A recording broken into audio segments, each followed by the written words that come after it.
Just got dropped off. This is a 2016 Fiesta ST. Just bought it from IAAI.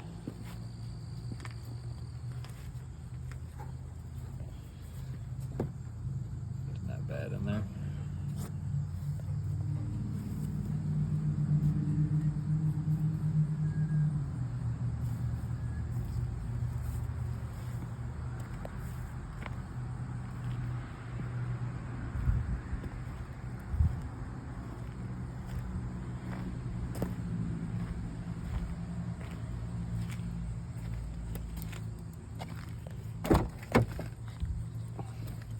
They were definitely doing the do.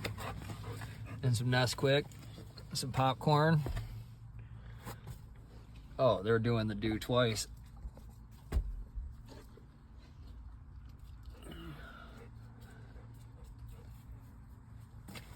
Pretty clean though. Interior's not all ripped up. Jordan shifter handle.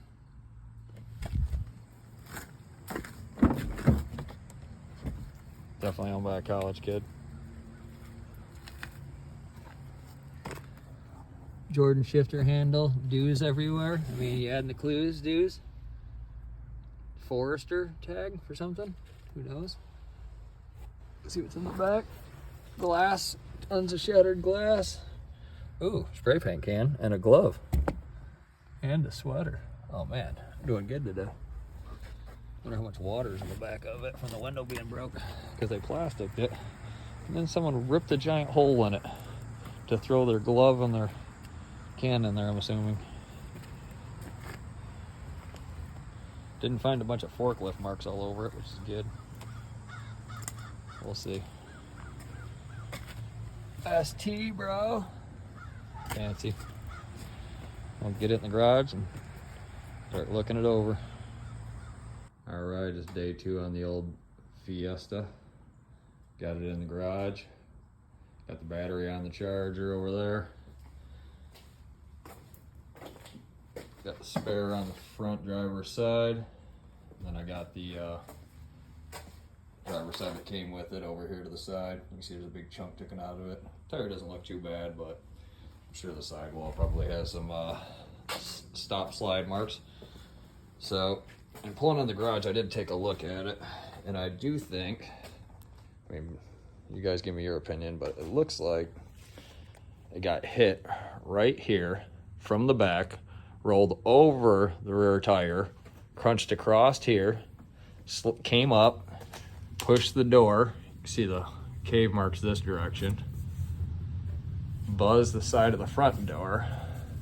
Got the handle and the actual handle itself and the door on the edging of the handle. And then came up,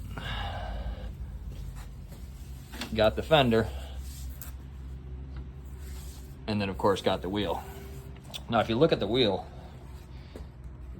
I don't know if you can notice it. Yeah, you can notice that. See how it's bent inward? And then we go around to the driver's side.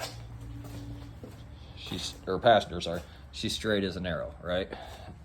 Then I go in on the steering wheel, see how straight we are. That's gonna be our straightness. We're dead straight, okay? Well, that angle's hard to tell, but dead straight. So I was thinking, well, maybe it got hit hard on this side, but if it did, then this would be all caved in. So I started thinking, why is this side pushed in and not this side, right? You would think the wheels would be not towed in, but towed out. So then I started thinking about it, and I thought, oh yeah, let's see, is that an auction? And they pick them up. And how do they pick them up, right? They ain't picking it up from the side with those ground effects. They had to pick it up from underneath. Well, if you look, see there? I guarantee it's probably over there. I did a little bit right there, see? And then you follow that down.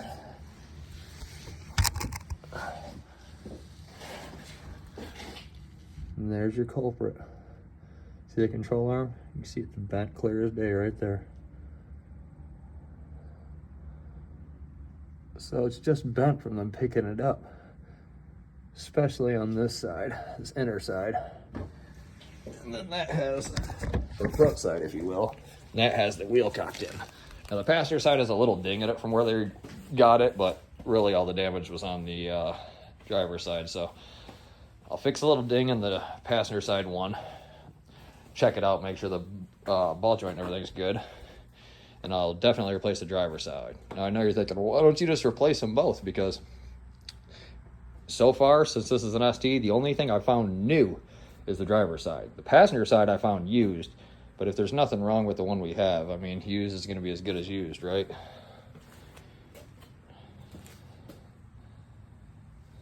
So I didn't attempt to start it, even though it's a running driving, bought as running driving, and I do have the video of it starting.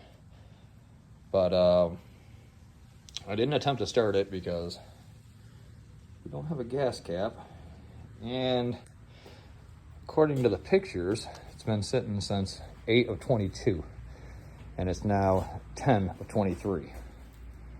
So that's a lot of water getting in the old gas tank, and moisture and blah blah blah. We're in Michigan, so the humidity is incredible. All right, so I think what we're gonna do now is put a battery in it and see if we can get that back hatch open, which I've already done once. I did put a jumper box on it, pop the back hatch in order to get the spare out. And I did take a look in there to see if there was any water, and there wasn't. But I'm gonna pop that out now and take the carpet out of the back, and let's see how bad the damage is on the inside of the rear quarter. Driver's door we already know opens. And back, I'm not even gonna attempt it. You know, she's pinched solid. You can just look at it and see it's pinched solid.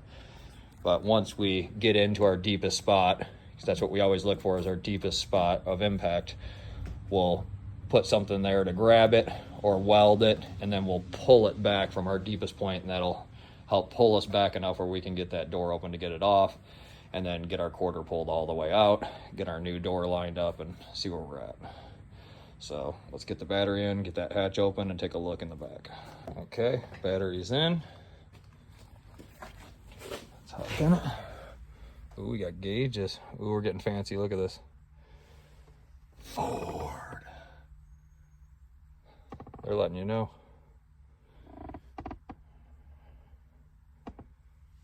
All right, we got our key still dangling.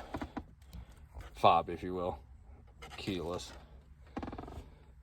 All right, so let's go down here. Like this twice.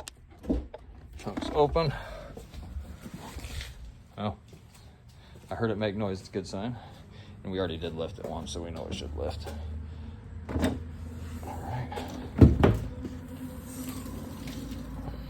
right, now when I did pull this piece out, it was tight, which could mean we have a little bit of pushover, but it also could just be tight from the factory as you go to pull it out. I don't know what the tolerances were originally, but we will figure it out. I'll get a map of the tolerances. All right, now we're just gonna pull this curtain out. Let's see. You have to pop some screws. Some of these, they're just kind of sitting in there. Some of them tucked in, some of them. You got screws holding the plastic around them, keeping them in there. It's coming out. Bear with it. Heave. Oh. Well, let's lift it up.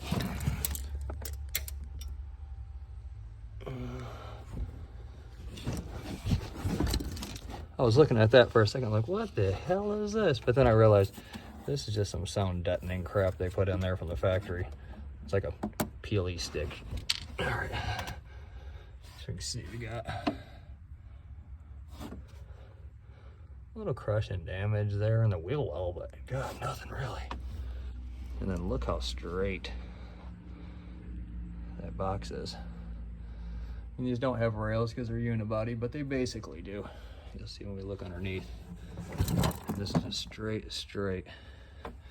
You can tell, I did the history report, and this thing's from California, and you can definitely tell because it is clean as clean. And there was no I thought there would be water in here. This pad is definitely damp. There is no standing water. But we're just gonna get this jack and this pad out of here because I guarantee this pad is gonna start to smell if it doesn't already. Yesterday when I was taking the pop cans out of it in the trash before I brought it in the garage, I found a oil change receipt. And looks like he got the front brakes done, oil change done. And then I also found some stuff that said age and blah, blah, blah. The guy who owned it before, and as I suspected, he was college age. And then I said, oh, I had an oil change. All right, let's take a look at the sticker. So I climbed inside and look where it was done. College. So, you know, and then it says the next oil change is at 112,000. I don't know if you've seen the miles earlier. 108,570. So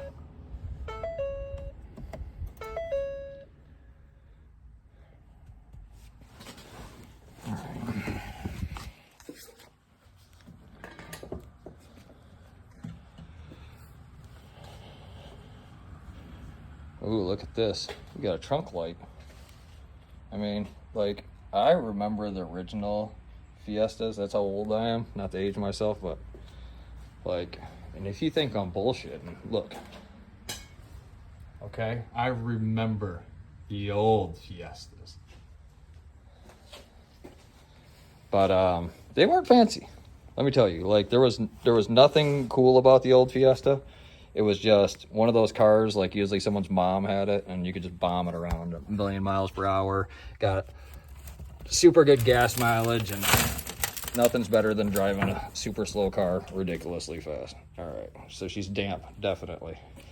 Doesn't smell that I can smell, but, you know, I'm sure she's musty. Just gonna let her hang out on the old jack handle if I can balance it right. You know what? I don't think it's going to. Let's give it a hang off the garage door thing. There we go. Look at that. See? I know there's a reason I never hook up the garage door opener, so I can just yank the garage door up and I can hang my trunk pad there. All right. See what we got. You're ready? Millennium Automotive Protection. The road is an adventure now. Uh-oh. Let's see. What kind of warranty did someone buy? No, it doesn't say nothing. Let's get it open. Oh, never mind. She's just solid mildew. Let's throw this in the trash. All right. Okay. Now what we're going to do is attempt to pull the wheel off this turd. We'll see how that goes because the front one was not easy. So now we're going Ingersoll Rand.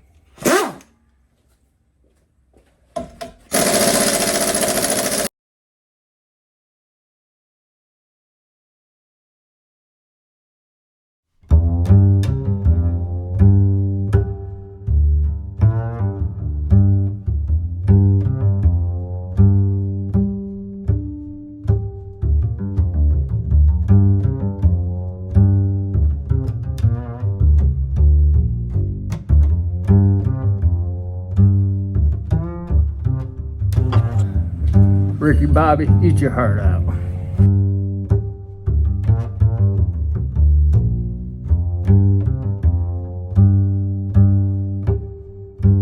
Alright, now that we got the wheel off, studs are back in. Should definitely do some cleanup on the road, not bad. Oh man, I'm gonna have to sick dope paint that bad boy red. It's gonna be so beautiful. Alright, anyways, so the wheel liner is fabric, which is a good idea because if you know anything about stuff, fabric's the way to go. That's how you stop rust. All right. She is not bad under there. I was kind of thinking she'd be bashed, but she really isn't. Definitely didn't get the suspension arms. The spindle may be straight. It may have a little crook to it. I mean, it looks good across as far as You know, the brake shield isn't all bent up across. It looks straight, but it's real easy for these to have a little tweak in them and run way off. So we'll have to check it real close. All right, let's get this wheel liner out and we'll see what's next. All right, I'm back. Sorry, it took me 6 weeks to find my tool. All right. Start pulling these clips one by one.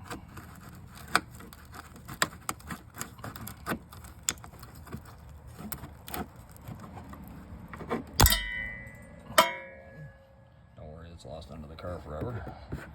At least we didn't break the stud off, which is more important. Clips are cheap. Studs are a pain in the butt to get back on there. If you even can. Sometimes it's part of the molding and it's... You broke it, you broke it.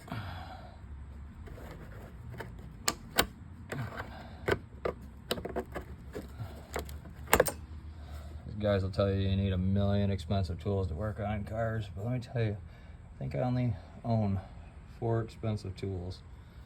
And I honestly think it's the only 4 expensive tools, or say expensive tools, that you realistically need to buy. You're probably asking yourself, well, what are these tools? Looks like we're out of there. Let's start yanking.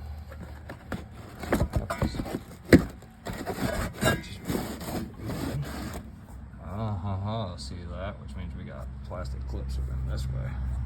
Let's see how many are ripped out. How many are still in there? Let's do the old finger feel. I'm not feeling any yet. Doesn't mean there isn't one in there.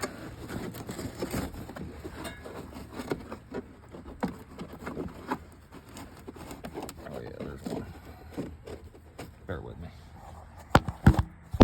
Minus I gotta pop the clips off and get it off the back bumper. But let's take a look, see how damaged she is. Honestly, you can see that's the original.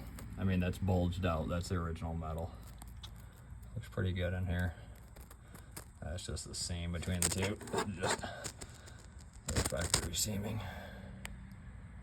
It looks, might I say, damn good up in there. This is gonna be what we gotta get to. Our old fill hose. Probably gonna have to get it up near the tank somewhere because we gotta get that gas out of there. I'm not gonna run it with that gas. There's no way. Alright, let's take a look at our arm.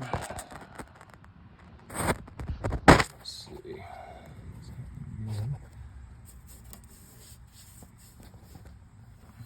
Don't see anything. Tell me if you guys spot anything. I thought that was something, but that's just the shadowing of the light. So, alright. I gotta see if I can get you guys in here. Get over to in there. We got to get in there. Oh, I think I see a worm clamp. Ooh, ooh, ooh. I think I found our way in, boys. Alright, we'll see how this goes. Alright, boys and girls. Got our transfer pump hooked up. Let's get it going. Hopefully there's not another anti-siphon between here and the bottom. I may have to do the old,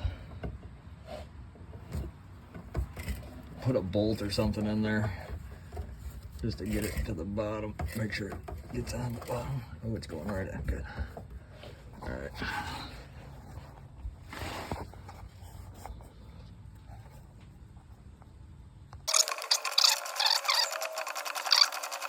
All right, so we got a 5-gallon can full. See a piece streaming. And 2 of these 1 gallons so far. Now what I'm thinking is, now that we got that filler neck disconnected, we'll take this top piece of the filler neck off, get that cap section off. That way we can get a new piece for in there and new cap and check it out to make sure that thing ain't all bent up once we get it out. And then we'll get that tail light out and we'll see what's next. All right, let's get it off there.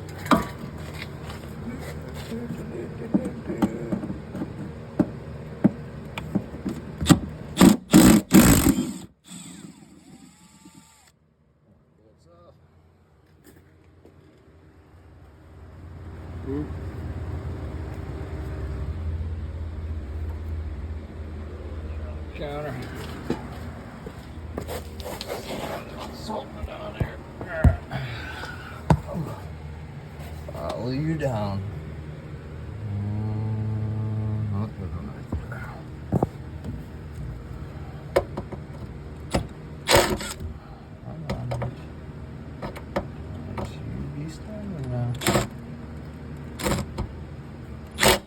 Hold on. Oh, we won. Alright. Let's see. That's those two. So that looks like it down at the bottom. Oh, she's wobbly. Let's see. Connected to these two somehow. We're connected to this one since our bond. That's zip tied onto here, so then we gotta pop that off. Alright, so now these two are one.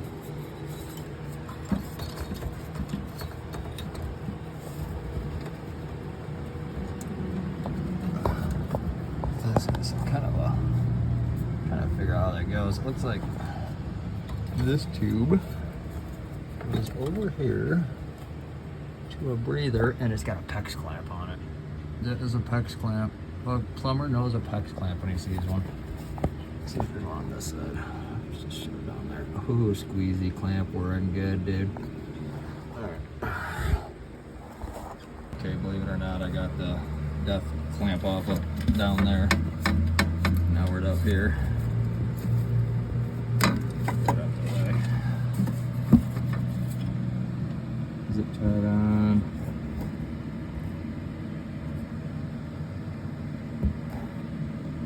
So there's a pinch bolt up there.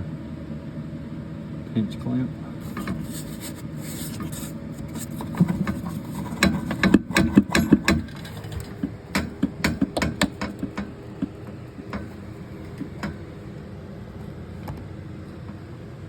I know there's a spring mech in there, but it's pushed in a little bit. I don't know all the room it normally would.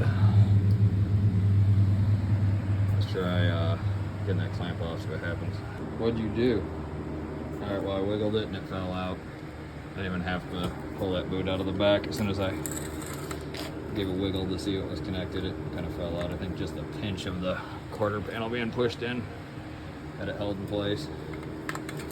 We got it all out in relatively one piece. Just looks like we got our vent kind of stuck to the top right here, so we'll have to get that acorn clip off, no big deal. Alright, now we're gonna pull the tail light out of this beast. She's a little busted.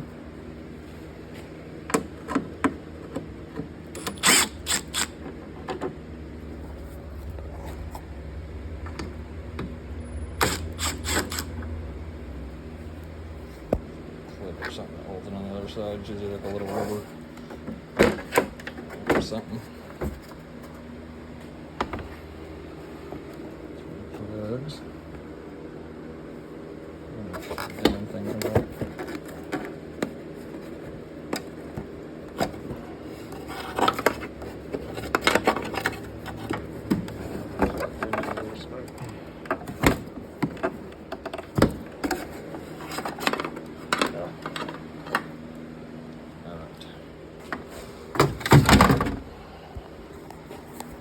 Freaking screws back in here. We'll lose them immediately.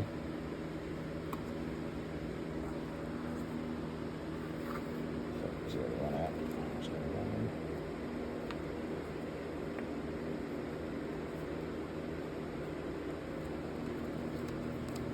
Alright, let's take a look at it.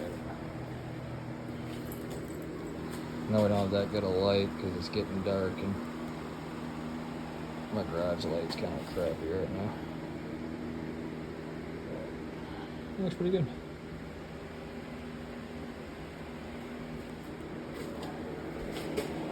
It's pushed in a little, but it doesn't look like it's crushed in anywhere inside the seam. It's just gonna be the outer quarter panel that's got most of the damage. That's good. Seam sealed right in there. Alright. Now we're gonna start.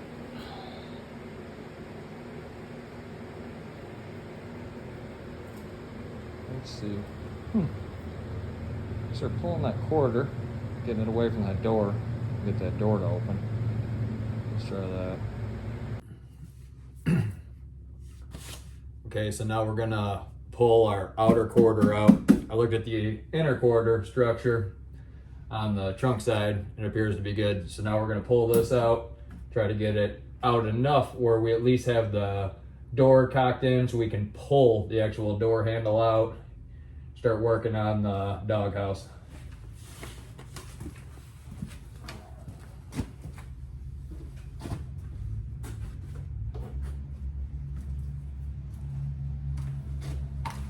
This is our frame puller.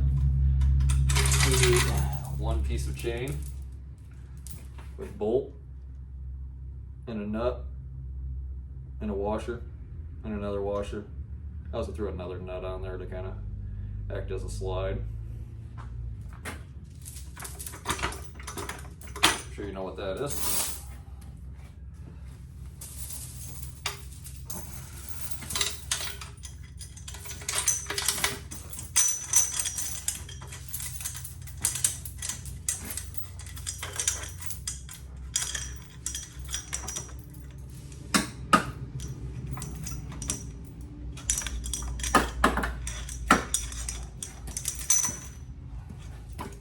Electrical tape.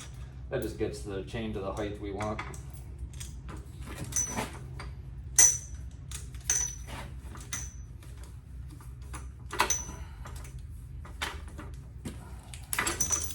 Doesn't actually hold the chain for anything, but when you do pull it, it keeps it right at the height you want. Because what you want to do is go into the lowest spot, which is going to be where the impact is.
Now you gotta spend 10 minutes finding your welding helmet.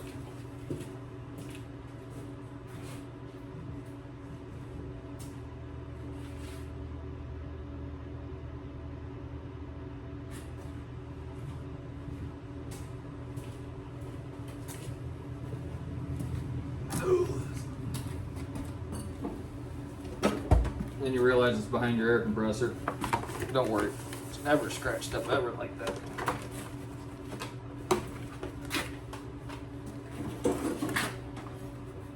Make sure your battery is disconnected from your car. Obviously no welding with the battery connected. And I got all the gas out of it, not that that matters, but since it's so close to the gas door, it does matter.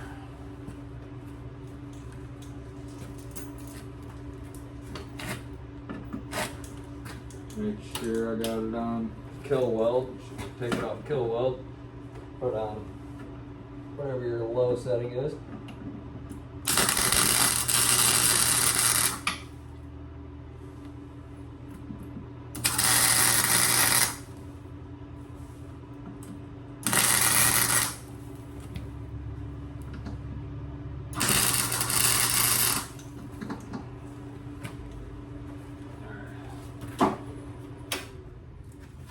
You guys can bake for this stuff. I like to use flux core. I can get a little hotter without it popping through.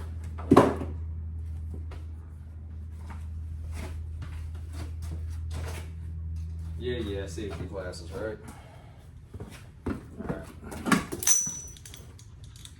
Try that again.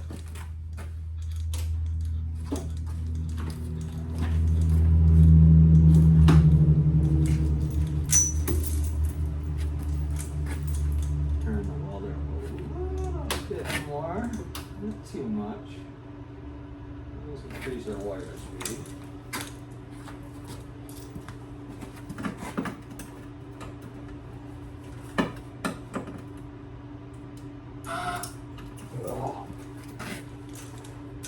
Remember our ground.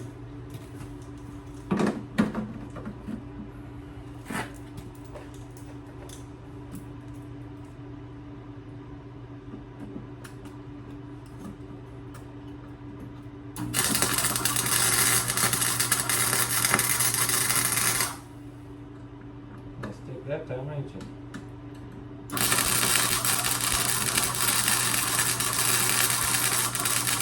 That will make you become part of it.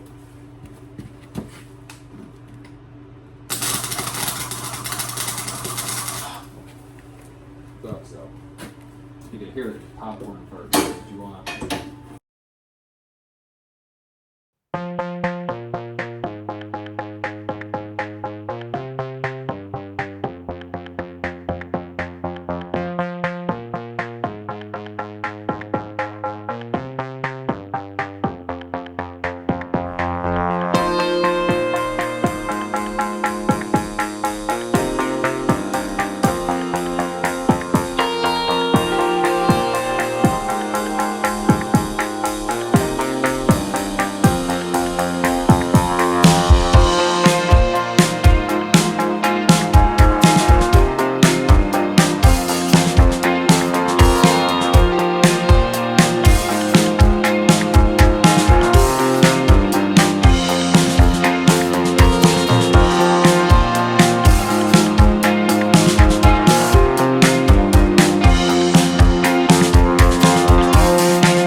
said, we don't need much strength against the car.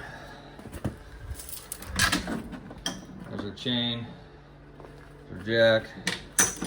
Wrap it around it a couple times. You can hold it with your hand. Put your foot on it. You can just slam it. See? You're not putting any real pressure against the car when you're doing this. You're just, the handle's doing the jerking motion and that's taking all the pull. Alright, let's see. Aha, it's open. Alright. See how bad it is in here? Gouge there. It's got a wrinkle right there off the pound end. It's out a little bit. Not there. Right there. See that? Looks good down in there. Which is good because I'll probably cut the quarter in here.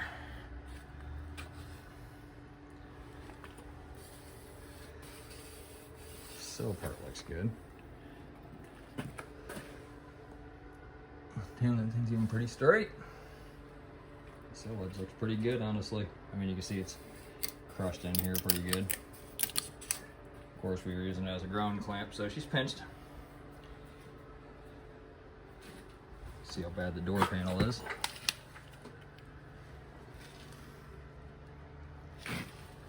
Well, she's popped off.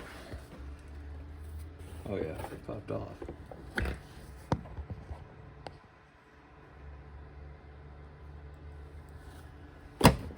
Appear to be cracked. See on this side, this is where it'll usually be cracked, right in here. Or up on top. Nope, no cracks. So just get some clips. First we're gonna pop it off, put another door on it, but probably have enough clips between the new door and this one, depending on if we go with the used door or new shell. Let's see. Kind of iffy about shutting it again. I don't want it to pin lock latch. Let's give it a try. Yeah, well, it shuts. Oh, it's getting so much better. Look at that.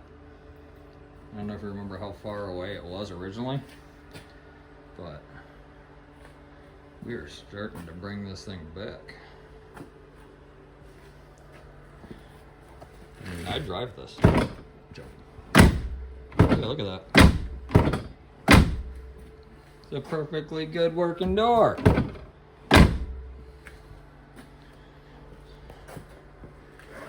Alright, I think we'll call it a night and try again tomorrow. Have some more fun.